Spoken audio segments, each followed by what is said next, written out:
ಇಂದು ಶಬರಿಮಲೆಯಲ್ಲಿ ಕೂಡ ಮಕರ ಜ್ಯೋತಿ ದರ್ಶನದ ದಿನ. ಮಕರ ಜ್ಯೋತಿ ದರ್ಶನ ಇವತ್ತು ಸಂಜೆ 6 ಗಂಟೆಗೆ ಶಬರಿಮಲೆಯಲ್ಲಿ ಆಗುತ್ತೆ. ಸೊ ಅಲ್ಲಿ ಕೂಡ ಕಣ್ತುಂಬಿಕೊಳ್ಳೋದಕ್ಕೆ ಭಕ್ತಗಣ ಇವತ್ತು ಕಾತುರದಿಂದ ಕಾಯ್ತಾ ಇದ್ದು ಇಂದು ಸಂಜೆ 6 ಗಂಟೆಗೆ ಏನು ಗವಿಗಂಗಾಧರನಾಥ ದೇವಸ್ಥಾನದಲ್ಲಿ ಸೂರ್ಯ ರಶ್ಮಿ ಕಿರಣಗಳು ತಾಕತ್ತೆ, ಅದೇ ರೀತಿ ಶಬರಿಮಲೆಯಲ್ಲೂ ಕೂಡ ಒಂದು ವಿಸ್ಮಯ ಉಂಟಾಗತ್ತೆ. ಸೊ ಆ ವಿಸ್ಮಯವನ್ನ ಕಣ್ತುಂಬಿಕೊಳ್ಳೋದಿಕ್ಕೆ ಕಾತುರದಿಂದ ಕಾಯ್ತಾ ಇದೆ ಭಕ್ತಗಣ.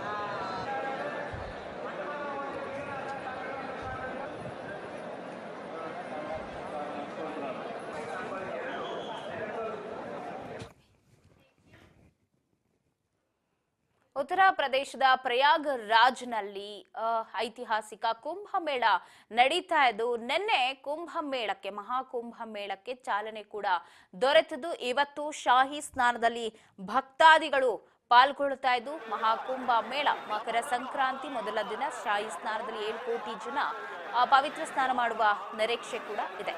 ಫೆಬ್ರವರಿ 26ರಂದು ಮಹಾಶಿವರಾತ್ರಿಯಂದು ಕುಂಭಮೇಳಕ್ಕೆ ತೆರೆ ಬೀಳುತ್ತೆ.